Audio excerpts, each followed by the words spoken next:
Suscríbase desde YouTube, usted nos puede ver desde las 6:30 de la mañana en Facebook, teléfonos celulares, proyectopuente.com.mx, por todas partes. Se va a mover, póngale el 88.1 FM, la voz del Pitic, para estar en sintonía.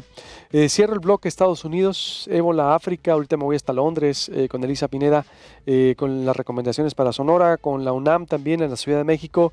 Rebasamos los 10,000 casos ya a nivel nacional.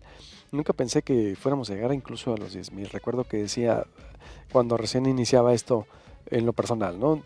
Comentaba en Twitter y decía en mis análisis, no quiero que, ojalá que no debemos estar compitiendo por muertes con los demás países. Y sí, de hecho rebasó la cifra del gobierno federal, que tenía una estimación de 8,000, creo.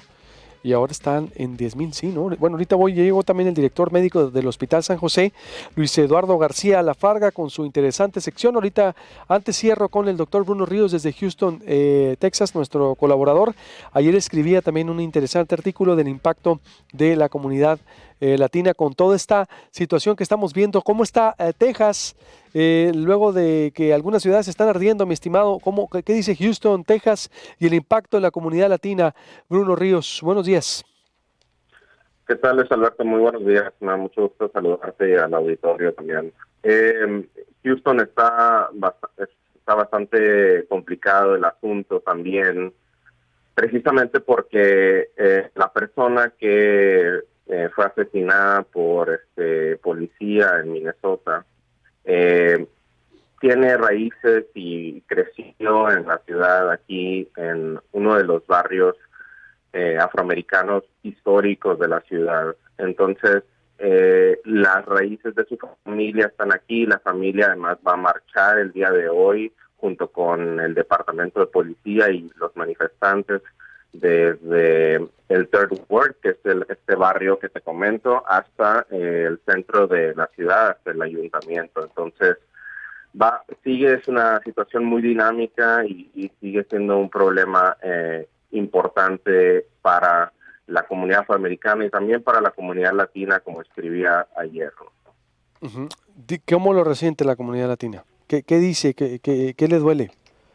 Lo que pasa es que es un problema de 1,000 cabezas, ¿no? Es un problema que tiene orígenes históricos desde la esclavitud, obviamente, pero también desde la disposición de los mexicanos y latinos en los Estados Unidos, que también se remonta desde los inicios de este país, ¿no? Además, si pensamos en el problema policíaco, tenemos alrededor de 17,000 departamentos de policía independientes en los Estados Unidos, que además generan entre 900 y 1,200 muertes al año a manos de policías en los Estados Unidos. Entonces, es un problema sumamente complejo que no solamente puede reducirse a la comunidad afroamericana. Tiene que ver además con una filosofía del ejercicio de la fuerza policíaca que surge también en los 70 con esta teoría, la famosa teoría de las ventanas rotas, que después surge también al mismo tiempo junto con el neoliberalismo y la guerra antidrogas a finales de los 70. Y esta es una idea del ejercicio de la fuerza policíaca que está basada en la premisa de que las personas de color cometen un mayor número de crímenes y por lo tanto deben de estar sujetas a medidas más drásticas de corrección. El argumento de la policía es que las comunidades con mayores índices de criminalidad demandan también mayores recursos policíacos. Lo que no se dice es que también piden mejores escuelas, parques, bibliotecas y en general mejores trabajos, pero que estos servicios se le niegan de forma sistemática, ¿no? Para decirlo pronto, piden una mejor calidad de vida en el contrato social que se supone que todos tenemos, y lo único que reciben es el uso de la fuerza policíaca y una atención desmedida a las fallas de la comunidad, ¿no?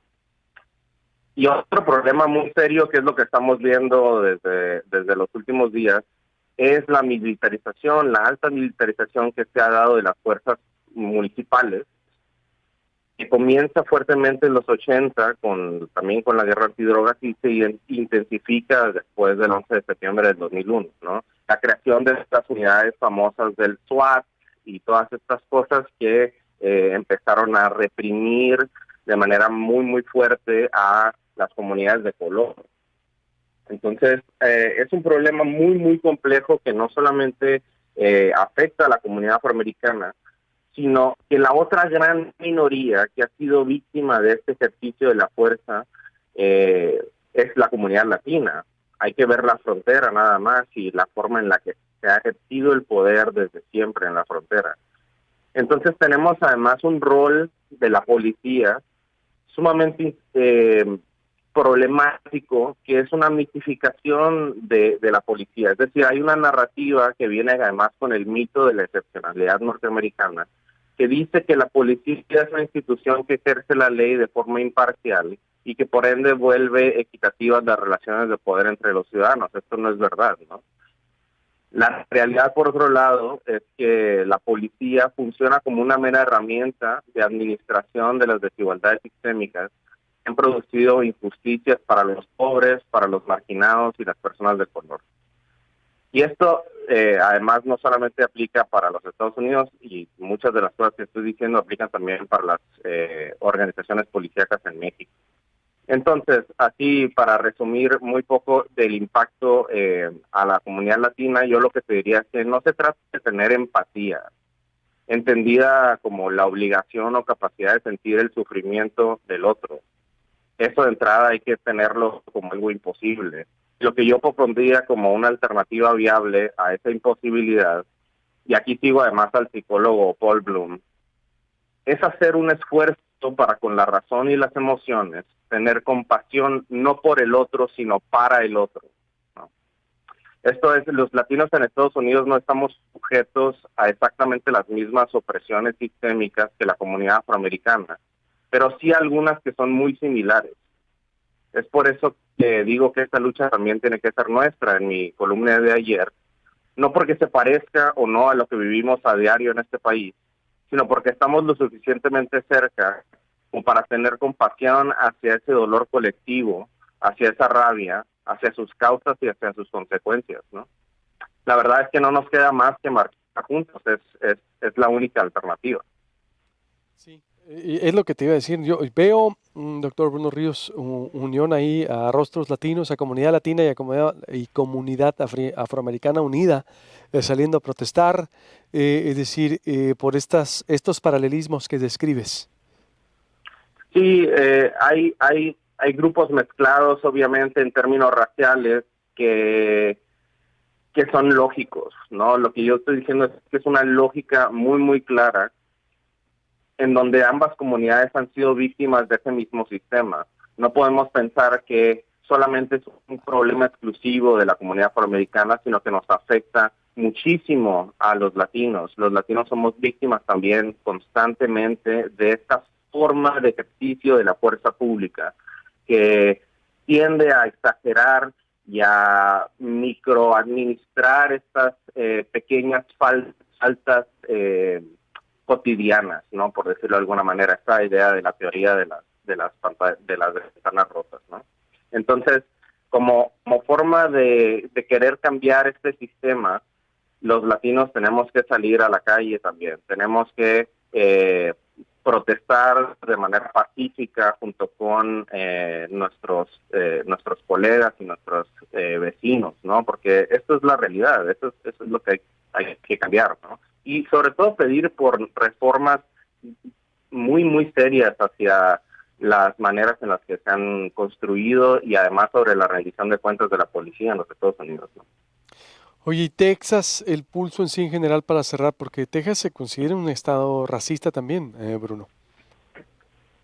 Texas es un estado muy complejo porque no se puede definir de esta manera así, porque es un estado gigantesco. Entonces, lo que tenemos en territorio y en población, tenemos casi 30 millones de habitantes, en fin. Las ciudades tienden a concentrar, además, la mayor diversidad étnica y racial en los Estados Unidos. Houston es la ciudad más diversa de Estados Unidos, en términos étnicos, en términos raciales. El problema es que tenemos divisiones políticas muy, muy severas con todo el territorio rural del estado de Texas, ¿no? en donde es predominantemente blanco y predominantemente republicano y con una historia de racismo sistémico que se remonta hasta el Álamo, si quieres, ¿no? Incluso antes. Entonces tenemos que pensar en el componente histórico de este problema, ¿no? Que no solamente podemos decir, es que Texas es racista.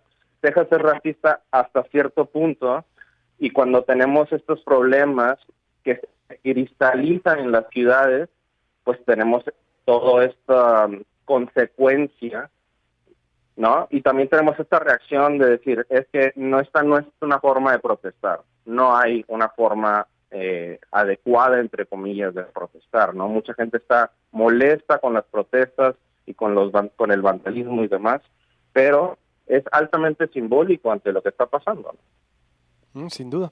Y por eso lo seguiremos viendo, ¿eh? Yo no creo. ¿Tú crees que este anuncio de Trump, te pregunto por último, doctor, vaya a inhibir la protesta?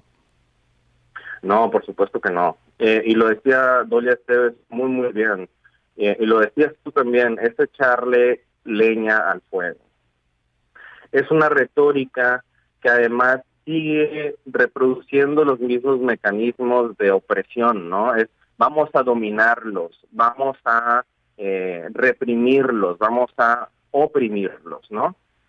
Entonces, me parece que es muy claro que ahí estamos usando el mismo lenguaje de la guerra, ¿no? De vamos a declararle la guerra a los ciudadanos, porque eso es lo que está sucediendo, ¿no? Entonces, no, para contestarlo de muy pronto, sí, no creo que vaya a tener un impacto para calmar los ánimos, al contrario. Y además, si no llegan a hacer una procuración de justicia real contra estos policías, la cosa se va a poner aún más difícil, ¿no?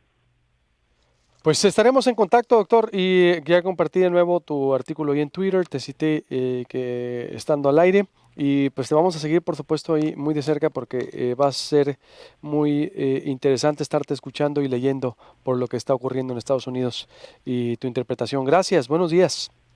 No, gracias, buenos días. El doctor Bruno Ríos.